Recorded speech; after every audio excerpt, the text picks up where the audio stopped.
Noorderwien. Mei Willem de Vries. Kom verder.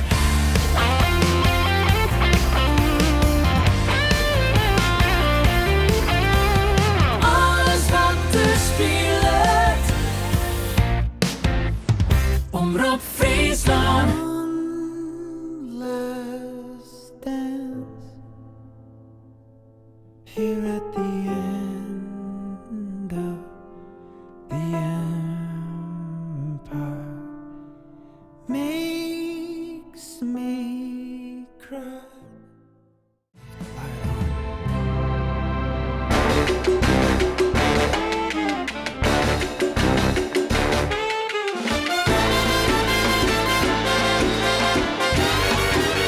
Dit is Noorderwien.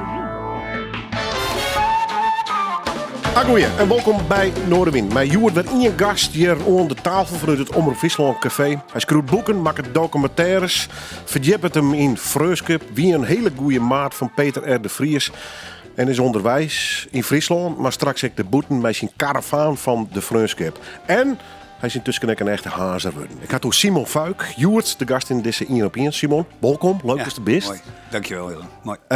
Omdat de vraag die ik eigenlijk iedereen aan het begin stel, hoe is het? Ja, we hebben een uur, hè? Begin eens. Ja, jongen, nee, ja, het is goed. Het is prachtig zelfs. Omdat het einde van de zomer is. Dus je hebt gewoon toch weer een periode gehad om gewoon alles een beetje mooi te overdenken. Ook dingen te laten bezinken. Je zei net al van goede maat van Peter, maar ik was natuurlijk vooral ook zijn collega. Hè? Ik bedoel, we waren vrienden, maar vooral ook collega's. En het is een jaar geleden dat hij overleed. Dus deze zomer was ook bijvoorbeeld dat, weet je wel, daar doorheen komen. Dan voel je dat iets met je doet, weet je wel. Dat je toch merkt van oké, je geeft het op een gegeven moment toch een soort, wat je dan altijd zegt, plekje, weet je wel zo. En, maar dat geeft ook een gevoel van verder kunnen, weet je wel. En ook goed denken van, hoe ga ik dan met dat in mijn hoofd verder? Nou, en je zei net al de karavaan, maar gewoon überhaupt de vriendschapsprojecten. Erover nadenken. Je gaat weer een jaar verder. Ik denk nooit in 1 januari, 31 december, maar altijd van zomer tot zomer. En ook daarvoor wel me gerealiseerd. Van, daar moet gewoon nog een stapje bij, weet je. En daar heb ik zo'n zin in. Zo'n ongelofelijke zin in om gewoon alles wat je doet. En ik doe zoveel leuke en mooie dingen. Om die weer een stapje verder te brengen. Hoe is dat in je trok aan? Want toen zei ze al even, dat weer natuurlijk een enorme schok. Net alleen voor die, maar ook voor heel Nederland. Ja. Dat hij vermoorden is. Had dat een enorme donkere wolk hoe dat oor aan de ier zetten? Want ik ben in Piketjenkamp, dat wist nog wel heel actief met alles. Ja, maar ja, dat is vaak ook je overlevingsstand. Is dat het best? Maar dat is niet bewust of zo. Nee hoor, ik bedoel, het gaat zoals het gaat. Hè, dus dat kan je niet voorspellen. Maar we draaien wat liedjes. En er is 1 liedje wat ik heb uitgezocht, wat echt het liedje van het afgelopen jaar is. Ik heb het eerste halfjaar na Peters dood echt alleen maar geworsteld. Echt geworsteld, weet je wel zo. Gewoon niet wetend. Gewoon, het was heel ingewikkeld. Toen ben ik heerlijk gewoon echt aan het werk gegaan. Docu over Tanja Groen gemaakt. Met de partner van Peter R. een documentaire gemaakt. Dus toen was ik weer aan het werk. En dat kon ik echt in zijn geest doen. Zo heb ik dat echt ervaren. Bij elke seconde dacht ik van, dit vindt hij fantastisch, weet je wel zo. Dus dat is heel mooi, dan kan je het omzetten. Maar dat was eind januari klaar. Toen was ook het proces van Verstappen achter de rug. Nicky Verstappen. Ik ben deze week bij de ouders van Nicky geweest in Limburg. En gisteren was ik nog bij Corrie Groen, de moeder van Tanja. Ik heb het toen op een gegeven moment heb ik dat een soort van af kunnen ronden. Dus ergens eind januari was de eindfase van die tijd ervoor. En ik was weer aan het werk. En toen dacht ik, nou ben ik er. Nou ja, toen kwam het klap. Dus dat liedje... Welk versje had het? Ja, dat is een Noorse band, Gazpacho. Dat is een Spaans soepje. Ja, dat dacht ik al. Ik ben ook... ik had nog nooit eten. Hast u het al eens gehoord of niet? Ja, van de zomer. Ja, nee, omdat ik het ook nooit had gegeten. En op een gegeven moment zei wat gaan we eten? Nou, dat, weet je. We eten in de zomer altijd sotto. Ja. Een goede vriend maakt het altijd.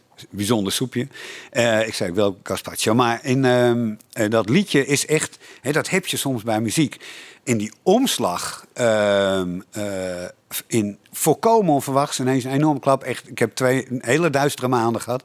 Ben ik ook zonder hulp was ik daar... ik was wel doorheen gekomen, maar ik had het wel heel hard nodig.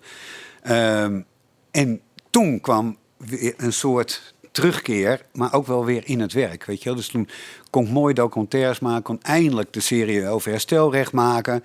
Dat waren dingen die ik niet met Peter had opgebouwd. Dus ik ben nu, zoals altijd ook naast elkaar werkt, heb ik dat deel naast hem gewoon opgepakt. Ja, en dat heeft me eroverheen getrokken. Want deze zomer heb ik echt gemerkt van, ik heb het gewoon... Het verdriet blijft, het gemis blijft.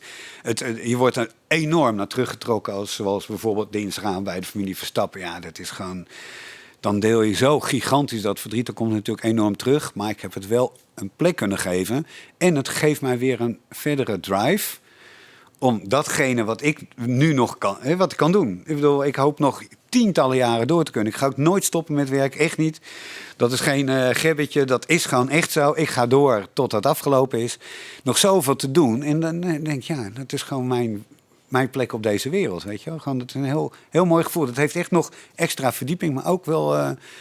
ik ben ook wel wat radicaler gaan denken weer, weet je wel. Dat ik denk van, ja, potverdorie, weet je. We moeten echt wat met die wereld, met het leven. Ik bedoel, we zijn er niet voor niks, Willem. Ik bedoel, we moeten het maximale eruit halen. Dat moet gewoon. We hebben een beetje de helft, hè, ze staan er zo. Dus we krijgen haast, toch? Ik weet niet, ik heb nog steeds het gevoel van... Ik ben niet over de helft, want ik ben sinds mijn 60 staan het terugtellen. Dus ik ben nu 58.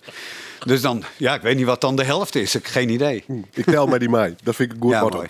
Begin muziek draaien, had ik aan het begin van het programma dienen. Dat we Arcade Fire, End of the Empire. Ja. Waarom dat noemen? Ja, absoluut plaat van het jaar. Sfeervolle plaat, ik trouwens. Ja, en zij hebben... ik vind het al, zolang ze bestaan, een geweldige band. Ja, Canadese band, maar ik even bij een beetje indie pop nemen ze dat. Ja, en ik vond altijd het aangename daarvan dat het de tekst heel zwaar... Ik bedoel, het gaat echt ergens over, soms wel heel heftig zelfs. Maar de muziek blijft altijd lucht houden. En dit is een absoluut wat zwaarder album. Maar het heet niet voor niks We. Want ik heb gewoon absoluut een nieuw motto. Ik ben omdat wij zijn. Dat staat nu ook op mijn arm sinds kort. Omdat wij zijn, dat is echt hoe we met elkaar moeten leven. Niet ik ben omdat ik ben, maar ik ben omdat wij zijn. Wij, jij en ik ook. En het album heet niet voor niks We. Dus het is een beetje het afscheid nemen van die hel in Amerika. Want ze zitten zich enorm tegen Amerika af. Maak een album van We. Wij kunnen het alleen maar met elkaar oplossen. Beter doen, mooier maken. Ja, en dit nummer... ik vind op de plaat van het jaar staat... Misschien niet het nummer van het jaar, maar het is de Beatles zitten erin. Sommige bands maken af en toe een nummer waarvan je denkt... van ja, daar zit de hele muziekgeschiedenis waar ik een beetje van hou. Die zit daar gewoon in. Je wordt echt een beetje John Lennon. Outside, the yellow moon gives away. Neemt hij een Spaans hapje, om het zo maar zo te drukken. Maar dit komt toch echt wel uit Scandinavië, hè? Ja, Noorwegen. Gazpacho en het nummer Winter is Never. Joete gast, Simon Fuiks, Kruwer, hazer, programmamaker, documentairemaker en muziekliefhebber vooral. Vooral als een plaat. En dat geldt ook een beetje voor Dissel ook, hè?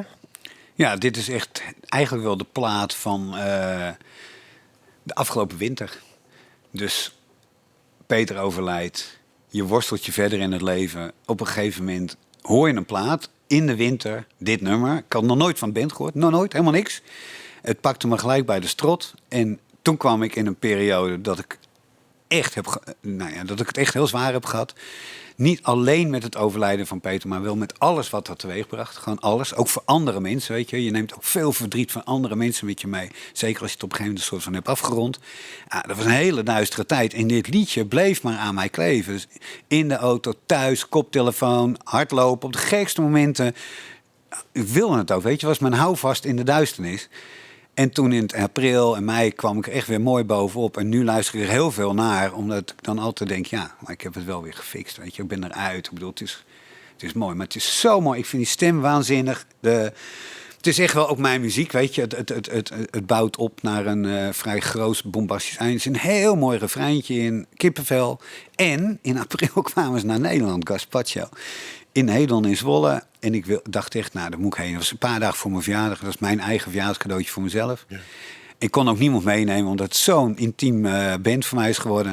En dan sta je daar en dan hoop je maar één ding, dat ze dit nummer spelen. En dat was helemaal aan het eind. Ja, en ik denk, jongens, jullie zouden het moeten weten, weet je. Gewoon, ja. Hoe best u in Haars te lonen, Kaal? Och jongen, dat reden we allemaal niet in een uur. Houd toch op. Nee, het is niet zo moeilijk. Ja, wel moeilijk. Het is heel bijzonder. Ik hertrouwde met Mirjam. Wij woonden in Nieuwkoop. Ik moest eigenlijk door mijn vorige relatie echt wel even weg uit Friesland. Want ik was ervoor gewoond. En in Nieuwkoop met Mirjam. En daar stopte ik met roken. En toen werd ik in een jaar tijd gigantisch dik. En toen zijn gewoon een van mijn allerbeste vrienden zei tegen mij... Ja, want ik voetbalde gewoon nog. Maar hij zei, jij moet gaan hardlopen, Simon. Want jij moet iets gaan doen. Nou, voor mij heb jij dat ook. Als je dan zoiets gaat doen, dan draai je gelijk helemaal door. Letterlijk en figuurlijk in dit geval. Ja, we horen van Oerdroen. Dus. Ja, dus ik wilde gelijk ook... Ik denk, nou, ik wil wel een doel. Dan wil ik marathons lopen. Toen dacht ik, nou, Tokio. Toen dacht ik, nee, Simon, eerst in Nederland een keer. Toen heb ik gegoogeld, wat is de zwaarste marathon van Nederland? Nou, dat bleek de Berenloop op de Schelling te zijn. Ja, dat is iets van echt van Bikkels. Ja, en toen dacht ik, als ik die dus kan lopen op een fatsoenlijke manier... dan is een reis naar Tokio misschien ook niet te vergeven. Want het is wel lullig als je er 10 kilometer afhaakt. Hè? Dus wij gingen daarheen, Mirjam en ik. We hadden Bart net, toen was heel klein, ons zoontje. En... ja, het veld al aan natuurlijk over nadenken. Ik was alleen maar met trainen bezig. Dus op de donderdag of zo voor we weggingen moesten we nog een slaapplek. Want je moet daar slapen. Nou, heel het eiland staat natuurlijk al vol. De Schelling. Nou, toen hadden we een mooi bed and breakfast in Harlingen gevonden. En ik wilde er ook wat eerder naartoe. Dus ik zei gelijk, weet je, we gaan het nu boeken. Maar we gaan morgen ook gelijk heen. Dus we zijn naar Harlingen gegaan in de voorbereiding op die marathon. Dat was op zondag. En we waren in Harlingen. Ik zat eerst op het strand. We gingen eten. Ik zat midden in de stad.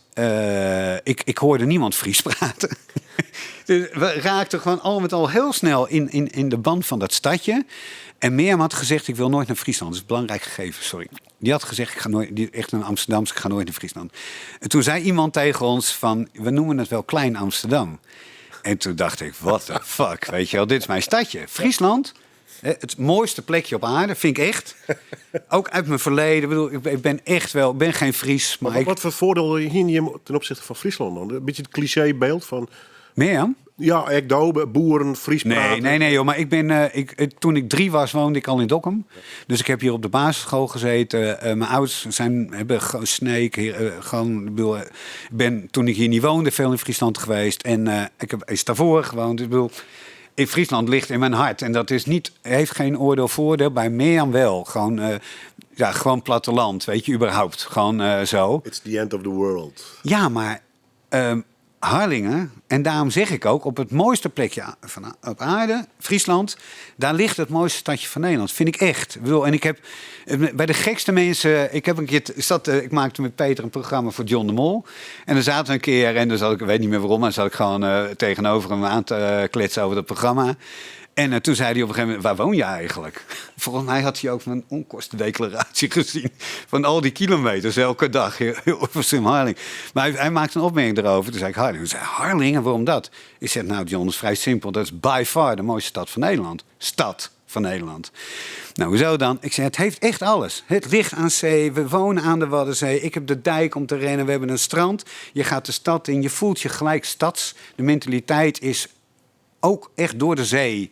Natuurlijk veel wijdser. Ik ben echt wel een vrijbuiter. Dat voel je in Harlingen van het begin. En als ik thuis ik woon lekker in de stad. Als ik voor mijn huis in de auto stap... ben ik 55 minuten later op de parkeerplaats... in Amsterdam-Noord. Bij het pontje. En ben ik 5 minuten later gewoon Hartje Amsterdam. Dus hoezo ver? Gelul, bullshit. Alles is betrekkelijk. Ja, en het is een mooie stad omdat je hebt de saamhorigheid van het dorp... maar ook... als je dat even niet wil, laat iedereen je met rust. Het mooie, vrije van de stad zit erin. Nou, ik vind het echt... ik reed gisteren vanuit Hilversum naar huis. En uit de verte, visserijdagen zijn begonnen. Nou, bij mij voor het huis staat echt een gigantisch hoog ding. Op de kermis, want die is altijd op beschitsen. En dan rij je er naartoe en dan zie je je stadje. En dan zie je die 2 kerktorens, maar nog hoger. Dat ding. En dan dacht ik, jeetje mina jongen. Wie mag zo naar huis rijden? Over de afsluitdijk, langs die dijk. Ja, En de mensen, hè, begrijp me goed. Dat is ook wel het geheim. Ik denk als het een lelijke stad was, maar met dezelfde mooie mensen, zou ik er nog heel gelukkig zijn. Maar dat wordt mij... als het al pensionado was, maar ja, dat had net in de planning ook. Ik word geen pensionado, Maar echt niet. dat wordt net Nee. een lietsboerderij in Zuid-Frankrijk dus. Nee, maar wij hebben een vaste plek in Frankrijk. Ik heb de hele zomer ook in Frankrijk gezeten. Altijd op dezelfde plekje, in Dordogne. Dat is wat anders. Dat is een tweede, hè, naast je woonplek. Maar Mirjam, mijn vrouw, wil ik absoluut niet weg uit Harlingen. Dus de enige optie is dat ik misschien ooit ga emigreren. Dat is eigenlijk mijn enige optie nog. Bij Soest dan heen wollen? Ierland. Ireland. Ja, sterk nog, we hebben daar stiekem op een gegeven moment gezocht. Op een gegeven moment iedereen, wat ga je nou doen? Welke hoek van Ierland? Daar helemaal aan de westkant. Galway. Galway. Ja, nee, echt jongen. En we hebben daar huisjes gezien. En dacht, oh my god, wat is leven ook mooi. Hè? Dat je kan het ook besluiten. Ja. Je kan het gewoon doen als je dat wil. Ja. Maar we zitten prachtig in Harlingen. Pensionado is geen optie. En ik vind, je moet niet wonen bij je werk. Dus ik zal altijd blijven werken. Maar het wordt ook steeds makkelijker eigenlijk, hè, om vanuit huis. Ik werk eigenlijk permanent in Hilversum, maar toch denk ik dat komende maanden maar 3 dagen in de week daar zit.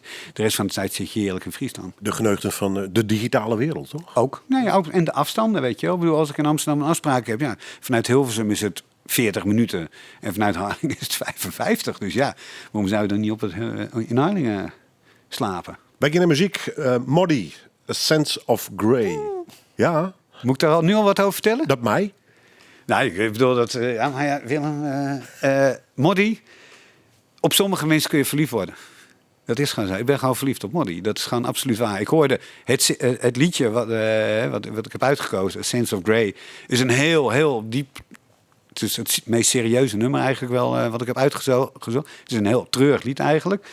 De eerste keer dat ik het hoorde, dacht ik echt van... mooier dan dit wordt niet gemaakt. Uit mijn jeugd, toen ik tiener was, jongen...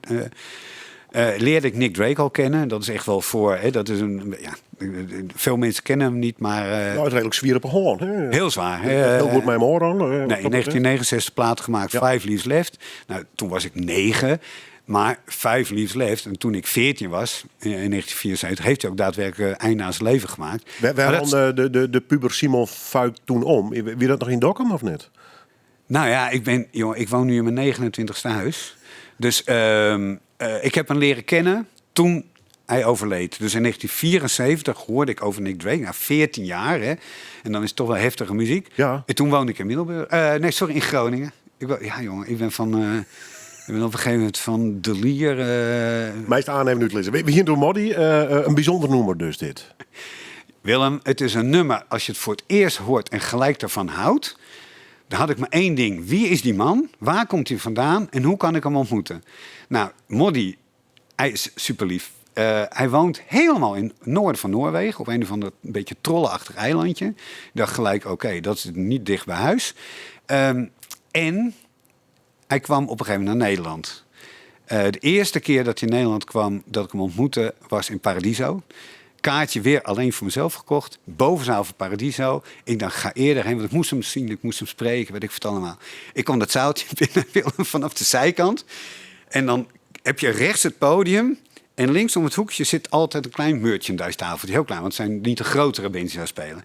En ik loop naar binnen, kijk naar rechts, naar het podium. De hele zaal was leeg. Er was nog helemaal niemand. Ik was gewoon heel vroeg. Ik kijk naar rechts en ik kijk naar links. En daar zit achter de merchandise Molly. Nou, dat is alsof je de vrouw van je leven eindelijk mag ontmoeten. Dus ik zag hem. Hij keek mij aan, ik keek hem aan en ik ben weggerend. Ik durfde gewoon niet. Het was gewoon too much. Ja, en toen dacht ik, na het concert krijg ik nog wel een kans. En toen na het concert, toen heb ik die kans niet gekregen. Want hij ging niet meer bij de merchandise zitten. Ik weet niet waarom. En toen kwam hij in, Explore the North in Leeuwarden. Daar is hij ook geweest. Dat was daarna. En mijn dochter, mijn oudste dochter, die zei toen... Pap, wij gaan naar Moddy en nu ga je hem spreken. En toen na zijn optreden, daar, zo'n heel mooi klein zaaltje, ik weet niet meer precies waar het was. Toen heeft ze me meegesleurd. Hij zat toen in een hoekje achter een plant of zo. Zat op de grond. En Laura, zo heet ze. Zei, pap, nu ga je met hem praten. Nou, toen heb ik naast hem gezeten. Volgens mij zijn we toen wel vrienden geworden. Hij heeft een nieuw album gemaakt, puur Noors album. En dan moet ik dan met hem over mailen om het te kunnen kopen in Nederland, want dat is hier niet te koop. A Sense of Grey is denk ik het mooiste liedje dat ik ken.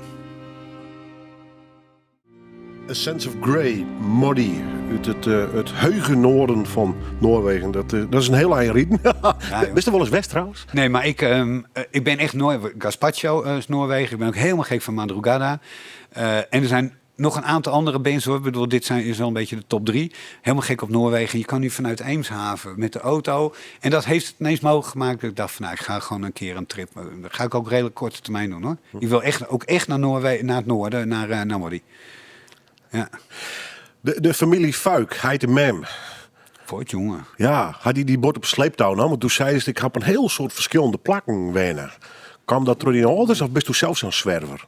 Zwolker. Weet je wat er nu gebeurt? Nou? Ik kwam terug van vakantie.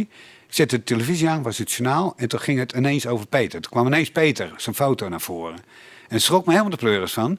Nou schrik ik nu over mijn ouders vriend. Want het is gewoon dat is een heel verhaal gewoon. En weet je, ik was enig kind. In Dokkum, we zijn op vrij jonge leeftijd, was 3 dus toen we in Dokkum kwamen. Want wij best op Bennen. Ach jongen. Ik ben in Haarlem geboren. Toen ik 3 maanden was verhuisd naar Ede. En nog voor mijn 3e verjaardag woonde we al in Dokkum. Waarom? Mijn vader werkte bij de belastingen en dat was heel klassiek in die tijd. Ik weet niet hoe het nu is bij de belastingen. Volgens mij lopen daar meer de mensen weg. Maar hoewel, een hele goede vriendin van mij werkt erin, doet prachtig werk. Maar nee, toen was het echt klimmen op de ladder. En om te klimmen moest je gewoon weer verkassen. Dus ja, eindeloos verkast, jongen. Ongelooflijk. En dat is wel, ik weet zeker dat dat mij voor een belangrijk deel heeft gevormd. Onbewust, ook wel met de rauwe kantjes. Hè, maar altijd had ik er ergens mooie vriendschappen opgebouwd. Ik was 16, ik kwam terug van school. Ik ging van de 4e naar de 5e klas van het gymnasium. Ik had een waanzinnige, mooie, lieve vriendengroep. Ik was aanvoerder van B1 van het Gronings elftal. Groningen, helemaal geweldig. En ik kom thuis en zegt mijn vader thuis. En dat was nooit. Ik zeg, man, wat ben je hier? Hij zei, ja, we moeten even praten. Ik, praten? Hoezo? Hij zegt, ja, we gaan verhuizen naar Middelburg. Mijn hemel. Ja, andere kant. Ja, de andere kant, ja. Ja, maar dat was... Ja, zo. Dus vreselijk. Maar du hast dus Ook in je mooi. jeugd een protte oorskiën in mijn maat. Ja, maar wel geleerd. En mijn vader, ik doe dat bij alle vriendschapsprojecten. Hij is mijn beste vriend en hij blijft mijn beste vriend. Hij heeft mij vriendschap geleerd, ook om door dit leven toen er doorheen te komen. Heeft me altijd enorm aangemoedigd om ook die contacten te blijven onderhouden. Want toen hadden we nog geen smartphones. Hè. Dus echt, mijn vader en moeder hebben mij echt geleerd. En met name mijn vader dat vriendschap het vangnet is om afscheid draaglijk te maken. En sterk nog ook mooi te maken. Want je leerde weer nieuwe vriendschappen kennen en die voeden mij weer. En dat kon je dan overbrengen. En tot op de dag van vandaag heb ik met bijna alle plaatsen waar ik heb gewoond, heb ik echt nog vriendschap. Gewoon echt. Dus het heeft mij enorm verrijkt. En ik heb heel af en toe ben je wel jaloers op. Met name hier in Friesland heb je, nee, geldt voor jou ook. Ik bedoel, als je echt ergens vandaan komt, dan ben ik ook wel weer jaloers op. Dat ik denk van ja. Dat hast dus net. Dat is echt daar de knibbels ergens. Nee. En dat heeft het voordeel dat ik dus nooit heimwee heb of zo. Dat heb ik echt niet. Ook dat heb ik zelfs in Harlingen niet. Ook al is Harlingen dan wel uiteindelijk samen met Amsterdam de plek. Maar nee, dat heb ik niet. En de mensen waar je aan hecht, ja, die blijven altijd bij je. Dus dat is geen probleem. Maar je vroeg naar mijn vader en moeder. En ik ben dus echt wel op een in die zin gekke manier opgegroeid. Maar heel lief, heel beschermend, et cetera, et cetera. Maar ook heel christelijk. Gereformeerd opgevoed. En ik vanaf mijn 13e, 14e broeide en bruiste het al. En ik wist maar één ding. Als ik gymnasium. Ik zat op het gymnasium en ik wist als ik dat haal, dan kan ik studeren. En dat was de poort naar Amsterdam. Dat was het doel van mijn hele jeugd. Een beetje de bevrijding? Bevrijding, nee, absoluut. En naartoe gewerkt, toen was ik 18 en ik gewoon precies 18 en eindexamen. Ik heb uitgezocht, ik kon aan de VU rechten studeren. Dan had je geen plaatsingslijst of zo. Dat was een zekerheidje. En vanwege mijn christelijke achtergrond was dat ook echt een zekerheidje. Dus dat stond vast. En er wordt les van hoor, dat toch het zwieren van de gereformeerde kerk of niet? Nou ja, alleen dus in het daarmee omgaan. Nee, niet, absoluut geen last, helemaal niet. Alleen ik moest me er echt van bevrijden. Ik geloof gewoon echt niet. Ik geloof in andere dingen dan dat. En dat was natuurlijk wel een worsteling met mijn ouders. Die waren echt zwaar gelovig. En Ik zou ook belijdenis doen, hè, toetreden tot gereformeerde kerk. Nou, dat was eigenlijk na mijn eindexamen en of in diezelfde weken in ieder geval. Familie was helemaal overgekomen naar Middelburg, waar ik dus toen woonde. En op de zaterdag, ik had gevoetbald 's middags, gescoord uiteraard. En ik kwam thuis en het is allemaal familie. Ik zat boven op mijn kamer en toen dacht ik, nee Simon. Dus ik ben naar beneden gelopen. Ik heb gewoon het woord genomen en heb gezegd, ik doe het morgenochtend niet. Nou, dat was wel heel heftig. Maar mijn moeder heeft altijd haar weg gehouden. Vind ik ook heel mooi. Is altijd een hele mooie, gelovige vrouw gebleven. Mijn vader... Accepteerden ze het vandaag? Nou ja, heel moeilijk. Dus, Of best bij perkenveren? Nee, maar het eerst nee, want altijd Willem, dit zijn zulke mooie en zware en vormende verhalen die ik ook echt vaak in het openbaar vertel. Kijk, je moest ermee leren omgaan. Maar als je onvoorwaardelijk van elkaar houdt, dan kom je daar dus wel uit. Toen ik wegging uit huis, toen ik 18 was, dus na die mededeling van ook geen belijdenis, ik ging gewoon naar Sodom en Gomorra. Gewoon, dat ging ik gewoon. En toen zei mijn vader bij De het weggaan... beleving van die ouders? Ja. En in Middelburg, hè, ik bedoel...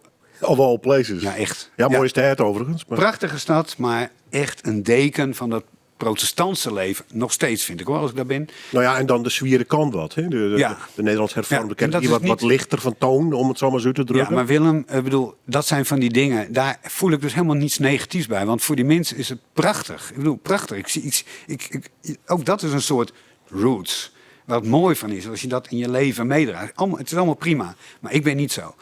En Sodom en Gomorra. En op de dag dat ik toen na de zomervakantie daadwerkelijk naar Amsterdam trok. Toen zei mijn vader tegen me, ik zal je altijd steunen. Ik zal altijd van je blijven houden. 2 voorwaarden. Geen drugs en geen oorbel.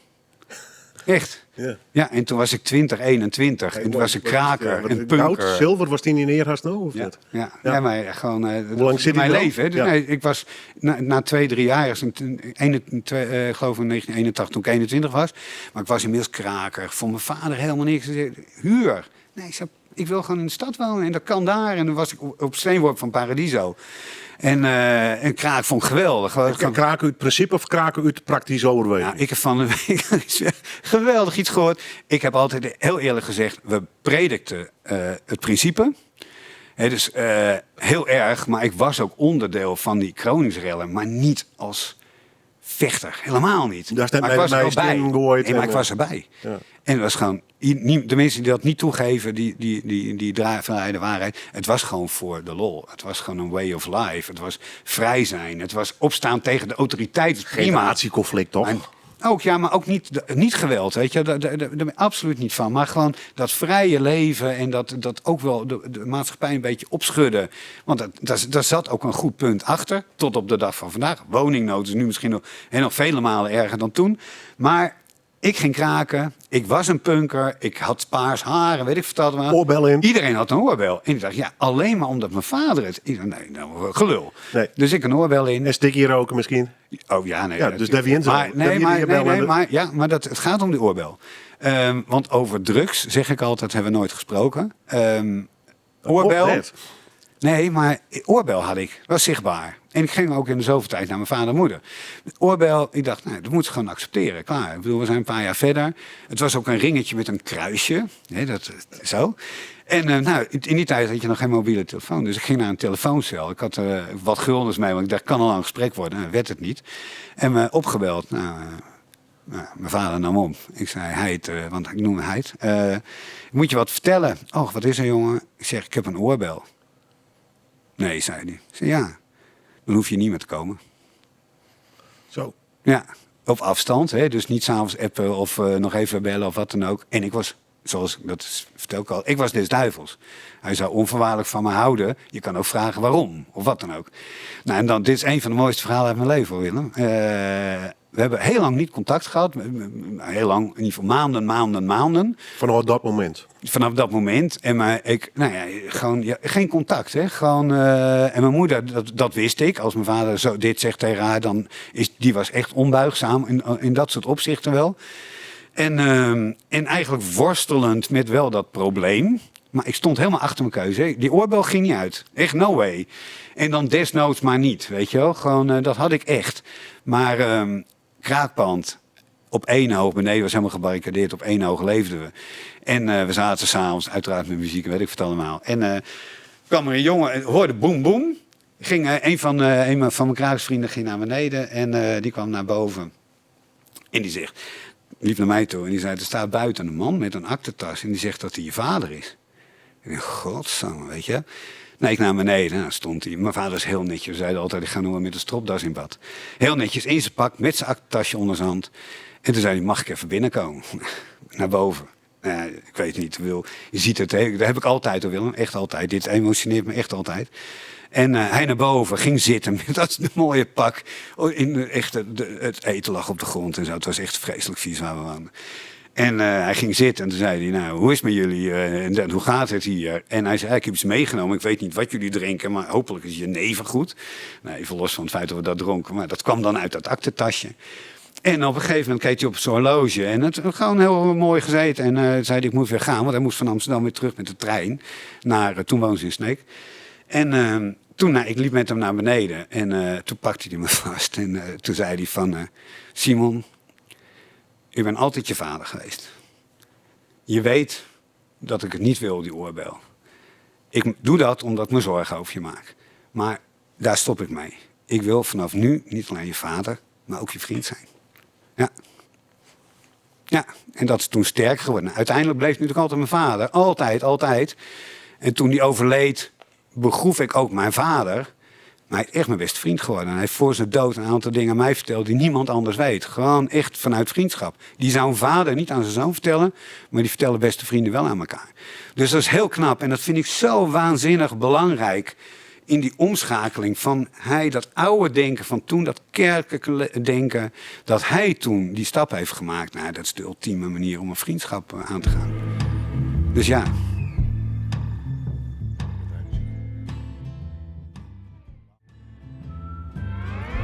Baby, You're Gone. Tammy Nielsen? Tammy Nielsen. Tammy Nielsen, ja. Veel mensen gaan ook per ongeluk IE schrijven, maar het is met EI. Prachtig nummer. Jongeres, Canadese roots. Maar ik geloof in verband met de liefde. En wie drijft het niet? Ja. In dit geval is het bij haar in Nieuw-Zeeland eindigen. Ja, ik zit wat mee hapering, want ze is op Vlieland. Ja. Het is in Friesland. Ja, nou, ik heb deze zomer pas ontdekt. Dit album waar dit liedje op staat, dat is nog niet zo oud. Ik ken daar ook niet. Maar ook dit is altijd het is het moment, het is de omgeving, weet je allemaal. Ineens kan je helemaal gek worden van een album, weet je wel. Hier zit heel veel variatie in. Er is een rustig nummer, er zitten ook pittige nummers in. Ik vind haar stem waanzinnig. En als je dan de recensies leest, want dit is wel op het niveau dat er wel reviews zijn, ook in het buitenland. Dit is voor mij een derde, vierde, vijfde plaats zoiets. Maar hierin valt alles samen, weet je, door de productie. Ik denk ook wel gewoon het vinden van de liefde. En ik vind haar stem waanzinnig. Gewoon echt waanzinnig. Maar wat ik ook heel mooi vind, is dat het eigenlijk is het een ongelooflijk feministisch album. In de inleef van het album is ook een en al feminisme. Maar op een zachte manier. Op een vriendelijke manier. Op een liefhebbende manier. Van de gericht. Alle vrouwen die dat nodig hebben, help elkaar, sta op, wees sterk, weet je wel. Dus waar het vroeger iets activistisch en een beetje haar op de tanden achter of zo kon hebben. Niet dat ik dat erg vond of nee, zo, maar begrijp ik goed. hoe je het wil natuurlijk. Ja, maar gewoon, zij heeft geen haar op de tanden. Ze heeft een hele mooie stem en pakt het in de vorm van liedjes. En die strijd voor de vrouwen combineert ze ook nog eens een keer heel erg aan countrymuziek. De tegenstelling, met name in die sfeer, ook in Amerika. Ik las van de week weer iets over Tennessee, dat ik denk, oh, wat erg, weet je wel. Gewoon hoe die tegenstelling, maar ook tussen man en vrouw, weet je wel. Gewoon gigantisch. Maar zij gebruikt dus die muziek om op een hele mooie, maar soms ook felle manier dat punt te maken. Je gaat van haar houden. Ik kom terug naar Friesland. Ik kijk, wat is er op Into the Great Wide Open? Want ik ben echt, ook als je op een festival verliefd kan zijn. Ik ga er niet altijd heen, maar als je ergens verliefd op kan zijn op een festival, is dat het wel. De eerste festivals, daar ben ik toen geweest met Ferry Rozenboom. Is een van de mensen die het heeft geïnitieerd. Is een van de founding fathers van het festival. Excelsior, het platenlabel. Het platenlabel uit Amsterdam. Ja, echt, ik mag hem ook echt een vriend noemen. Ook omdat hij gek is op Harlingen trouwens. Maar, nee hoor, maar ik denk, verrek, zij komt daar. Ze gaat naar Vlieland. Ik kan zaterdag niet naar Vlieland. Maar ik zei, Ferry, ik wilde spreken. Ik moet die vrouw bedanken voor wat ze heeft gemaakt. Maar ook voor het verhaal daarachter. Ik vind het zo mooi dat je alles inzet aan je talent, gave. Maar uiteindelijk toewerkt naar dat ene album. Dit is echt een klassieker. En ik garandeer je dat haar naam... Zij komt nu uit Nieuw-Zeeland, gaat zo hier optreden. Niemand kent haar hier. Maar even, zij komt naar Nederland, dus ik neem aan dat ze naar Schiphol op met vliegtuig. Dan maakt ze hier naar Haas. Ja. En dan stierst toe ergens op een station haar op te wachten? Of zo? Nee, ik weet welke boot ze neemt. Nou, ze gaat met Doekse, dat is niet altijd. Maar zij gaat met Doekse. Ik weet met welke boot ze gaat. Ik ga niet zeggen welke, want anders ben ik niet alleen. Ik weet met welke boot ze terugkomt. En ik weet waar ze van vrijdag op zaterdag, voor ze op zaterdag met de boot gaat. Oh shit, heb ik al ochtend gezegd. Ik weet waar ze slaapt. En de eigenares van het hotel ken ik. Dus dat komt goed. Komt goed. En de tourmanager van haar, die weet dat ik haar Dat graag wil Simon spreken. uitkomt. En dat via Ferry. En dat ik dat ook... Ik heb ook echt gezegd dat ik wil haar bedanken voor dit album. Ik ben heel maf, maar dat heb ik echt... Dat vind ik zo goed. Dat iemand alles inzet om uiteindelijk zijn talent te laten horen. Zorgt dat het op het niveau komt waarmee je de wereld bereikt. En met zo'n album tot gevolg. Maar dat je dat gebruikt om een hele mooie boodschap te vertellen. Geweldig. Wat is dat voor behoefte die je haast echt naar een Moddy vertellen toe? Dan is het een paradies, dan mast mij die mensen praten. Ja. Nou, deze dame, pak ze de boord, mast mij haar praten. Ja. Hoe belangrijk, waar komt die behoefte bij om dat in op in contact met mensen te zoeken? Kunnen we de volgende keer een psychotherapeut erbij vragen? Wil? Nee, vallen 40 ik net. Maar maar ik weet het niet. Nee, maar ik weet het niet. Omdat ik gewoon van mensen hou. Ik zei net van, ik geloof niet in een god. Ik geloof niet in wat er in mijn opvoeding in de gereformeerde kerk werd. Maar ik geloof wel in mensen. Ik geloof in de uitdrukking. Het is een Zuid-Afrikaanse uitdrukking. Ubuntu is een Zuid-Afrikaanse filosofie. Dat is, ik ben omdat wij zijn. Dat staat op mijn arm, Willem. Ik ben omdat wij zijn. En bij die wij, daar zit de kracht. Jij hoort ook bij mijn wij. En zij hoort daar ook bij. En dan heb ik een ongelofelijke behoefte om dat te delen, omdat het zo belangrijk is. Het is ongelooflijk belangrijk dat wij beseffen dat je niet alleen bent. Je moet het niet alleen voor je portemonnee doen. Je moet het niet alleen voor je eigen roem of wat dan ook doen. Je moet het doen omdat wij zijn. En zij is nu wij. Het album van Arcade Fire in het begin heet daarom We. Gewoon, punt, klaar. Moddy is ook wij. Kist op zo'n moment echt contact krijgen met zo'n persoon, denk dan? Want dat weet ik niet. Zit op zo'n boot, die artiest kan ik denken... Nee, ik ga niet eens op de boot. Nee. Nee joh. Ik bedoel, ik probeer een Harlingen en ik bedoel 3 minuten is genoeg. Vind ik ook goed. Ik bedoel, dat maakt niet uit. Oké. Ja, en het is vaak wel van, weet je, ik bedoel, het is, je wil geen groepie zijn. Ik ben ook geen groepie. Dat ben ik niet. Maar de uitdrukken, nou, het is een bedankje. Het is gewoon echt een bedankje. En ook wel van, ik weet echt zeker dat als je maandag, of misschien wel zaterdag online en zo, de dingen over Into the Great Wide Open hoort. Zij gaat wel, het is een olievlek die zaterdag gaat beginnen. Echt gegarandeerd, 100%. Ik vind ook eigenlijk dat ze in jouw programma moet zitten, maar dat kan dus niet, want het is te laat. En wat regel ik het de volgende keer via die. Ja. Hou contact met deze dame, zij is fantastisch. Nou, het brengt me voortdaags eigenlijk bij... een thema wat voor die natuurlijk misschien niet heel leven al spelen had, maar voor de laatste jaren had het ook omzet in een prachtig project. Dat heet de Karavaan van de Vreunskip. Nou ja, dit verhaal past er natuurlijk echt bij. Contact zie je met mensen jocht in eigen de hoorn aan en met elkaar praten. Dat is een beetje de onderliggende idee van dat Karavaan van de Vreunskip. En dat is volgens mij de motivatie geweest om het op te starten, denk ik. Hè? Ja, nou ja, 100%. Ik bedoel, eigenlijk komt daarin rond. Ik heb een bakfiets. Een vooroorlogs bakfiets. In Leeuwarden is het begonnen. Daar zochten ze culturele projecten om op een positieve, mooie manier aandacht te besteden aan het nijdige probleem van eenzaamheid. Het woord eenzaamheid valt ook nooit bij de Karavaan van de Vriendschap, maar zo is het wel bedacht. Dat ik dacht, vriendschap is zo belangrijk. Het is eigenlijk de keerzijde van eenzaamheid. Als ik nou eens met die bakfiets ga rijden. Nou, ik ben in mijn eentje begonnen en nu zijn we met Bruno Rumler en met danseressen en... Nou, eigenlijk steeds meer. Hebben we een filosoof, dichters, weet ik het allemaal. Het is echt een heel mooi ding geworden. Maar laagdrempelig vanuit vriendschap mensen benaderen. Om zo dat tipje van die sluier van eenzaamheid op te lichten. En al die tipjes zijn tezamen natuurlijk wel die boodschap van vriendschap. Doe dat gewoon. Als ik uit een dorp wegrij, we zijn nu bijna heel Friesland door. Hè? Volgende week vrijdag, 9 september, heb ik een hele mooie karavaan van de vriendschap. Willem, dat ga ik je zo vertellen. Maar uiteindelijk heel Friesland gehad. Alle gemeenten gehad. En zo natuurlijk niet alle dorpjes. Maar echt dat je een dorp inrijdt. De karavaan is er en je rijdt weer weg. En dat je dan toch het gevoel hebt dat je een beetje vriendschap hebt gevierd door het te zijn. Maar als je wegrijdt, dat je het hebt gezaaid. En dat je gewoon mensen... Ik zeg altijd, vriendschap maakt mensen gelukkiger. En de samenleving mooier, beter en zelfs veiliger. Maar dat is ook zo. Als je dat beseft, dan moet je dat toch doen. Het liefst zou ik dat elke dag doen. Hè? Elke dag zou ik het liefst gewoon door de wereld rijden met die bakfiets. En dat wordt vanzelf ook wel... Het grotere verhaal komt ook wel dan. Nou ja, zo. Maar ik doe ook nog avonden van de vriendschap. Ik wil komend jaar... de karavaan van de vriendschap heeft aan het eind van dit jaar heel Friesland gehad. Nou, volgende week vrijdag moet ik nog even vertellen.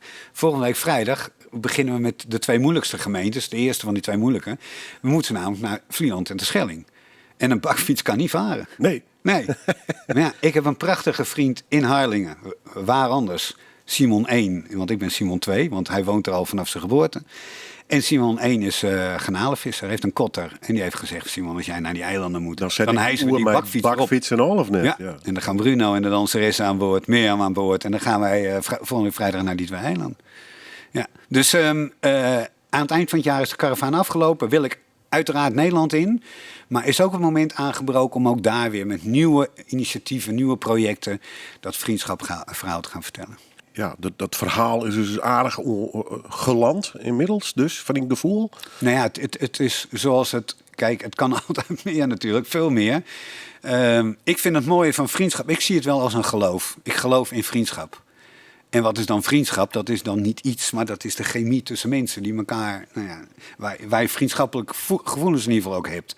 Hey, gewoon, weet je wel, magie, flow, ik weet hoe je het allemaal moet, klik. Dat is ook zo'n mooi woord. Maar als je echt een klik hebt, in die klik tussen die 2 mensen, dat is iets wat ik geloof noem. Nou, en omdat vriendschap zo'n lief, mooi, maar herkenbaar begrip is, kun je het ook vertellen. Het geloof is een heel abstract begrip. Vriendschap niet. Van jongs af aan leer je het. En een van de dingen, dat schiet me ook maar ineens te winnen. Maar 30 september begin ik, maar ook een droom weer werkelijkheid worden. Vanaf 30 september ga ik op een basisschool in Harlingen 2 jaar lang, elke vrijdag, een uur vriendschap geven. En daar hebben ze een heel mooi project waarbij groepjes worden gevormd van uit elke groep 1 kind. Dus zowel uit groep 1, 2, 3, 4, 5, 6, 7, 8. Dus 8 kinderen. Een uur vriendschap. Want dat is de kern. Weet je wel? Gewoon bij de kinderen ook beginnen. Vriendschap leren aan te gaan. Vriendschap gebruiken om problemen op te lossen. Pesten op scholen. We hebben pestprotocollen. Ik denk, jongens, maar 1 ding. Als het gebeurt, zet ze bij elkaar. Benader het vriendschappelijk, niet vijandschappelijk. Niet van, jij bent een klootzak, want je pest en jij bent zielig, want je wordt gepest. Dat is niet zo. Ze zijn allebei jonge mensen die het leven moeten leren door met elkaar te leven, samen te leven. Nou, dat is vriendschap. Dus, jongens, mooi.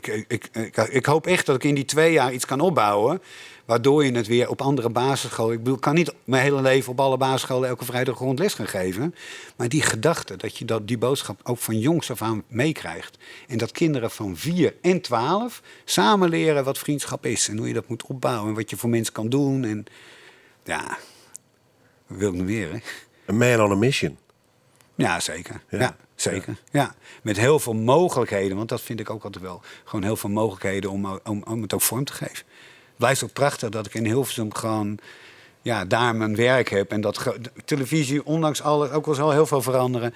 Het blijft gewoon een heel belangrijk medium. Nou, eigenlijk iedereen die naar iets van mij kijkt, ziet daar vriendschap in, 100%. Dat mag niet ontbreken. En dat wordt alleen maar erger, Willem. Let maar op. Hilversum, programma's, documentaires. Dat zult ongetwijfeld komende jaar, het komende seizoen, ik hartstikke druk mee wezen. Als je op die namen googles, dan krijg je een ongelooflijk aantal boeken krijg je naar voren. Oh ja? Ja, maar die zijn niet allemaal voor mij. Er is nee, ook maar wel bij co-writers, hartstikke protodien. Is dat het komende jaar, ik verdijk, is dan weer boeken schreeuwen of net? Nou, ik weet niet of ik dit nou hardop moet zeggen. Maar kijk, televisie is echt wel mijn core-business. Nou zou ja, ik zeggen. ja. Maar ook, weet je, gewoon, dat heb ik geleerd. En er is nu zoveel vraag naar verdiepende documentaires, series, waarin de misdaad zit, maar waarin je die positieve kant zoekt. Daderslachtoffers bij elkaar brengen, recht in de ogen. Ik ben met politie, we hebben Spreek Nu gemaakt in mei. Dat was een eerste documentaire. Dat noemen we Opsporing vanuit het hart. Dus op een hele andere manier op zoek gaan naar de informatie om een zaak op te lossen. Overal zit dat in. Dat is wel echt mijn core business. Dat vind ik ook fantastisch, omdat het ook echt... je bereikt mensen, weet je wel. Ik bedoel, waanzinnig mooi. Ook veel mensen op een mooie plek. Je doet echt, als het kan... Voorlopig ook in ieder geval alleen maar voor NPO 1. Alles wat ik de afgelopen half jaar heb gedaan was daar. Ik vind het ook echt een publieke taak om de aandacht aan te besteden. Dat vindt de zenderbaas ook, dus dat is geweldig. Maar een boek schrijven... Ik heb er heel veel geschreven, maar de laatste is toch weer lang geleden, Willem. Ik heb het op een gegeven moment ook even gelaten, omdat ik merkte dat het ten koste ging van de televisie. Dat moest niet hebben. Nou ja, maar ik ga... behoorlijk pittige boeken, wil ik weten. Ja, nee, absoluut. Een heftige verhaal, Nicky Verstappen, Marianne Vaatstra. Ja, daar zit ik nog even trok in natuurlijk. Ja. Maar... En allemaal boeken die ook, zeg maar, relevant blijven. Allemaal. Ik bedoel, het blijft gewoon, dat vergeten we niet. Die blijven in ons geheugen zitten. Die zaken ook en daarmee die boeken. Maar wat ik moet gaan doen en wat ik ga doen... en je weet nooit wat het leven brengt. Want ik bedoel, ik weet dat ook niet. Ik doe ook wel eens... Nou ja, er zijn situaties waar je denkt... poeh, dat ging maar net goed.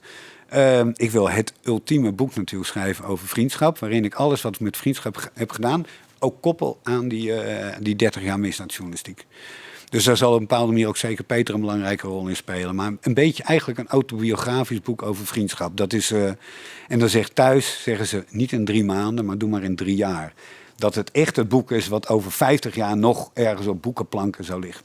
Gewoon, dat lijkt me zo mooi. En ik heb zo mijn leven zo daarvan mee verbonden. Ik heb er zoveel in geleerd. Ik denk ook dat dat goed is, dat dat mooi is, dat dat fijn is, belangrijk, interessant, hoop ik ook. En dat van een oude zeun. Best wel een beetje een oude zeun, of niet? Ja, dat moet je aan een oude steun vragen. Ja, dat moet je echt vragen. Ik heb gemerkt dat Harlingers zeggen niet zoveel tegen elkaar wat ze van elkaar vinden. Dat merk je alleen op de momenten die ertoe doen. Toen ik vorig jaar na de dood van Peter terugkwam thuis... dan ben ik wel een oude steun. Omdat iedereen dan om je heen staat, weet je wel zo. Dus ik ben het wel, maar ik kan ook geen Harlingers. Ik kan geen Fries, ik kan geen Harlingers. Timing is alles, zeggen we dan. Ja, heel belangrijk.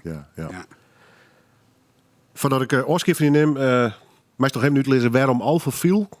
Het nummer Forever Young. En dan ook nog de symfonische uitvoering. Dus. Ja, nee, de symfonische heb ik gedaan omdat het de laatste uitvoering is. Want het liefst zou ik de live uitvoering willen laten horen... die ik afgelopen vrijdag in België op een festival heb gehoord. Daar was Alpha viel.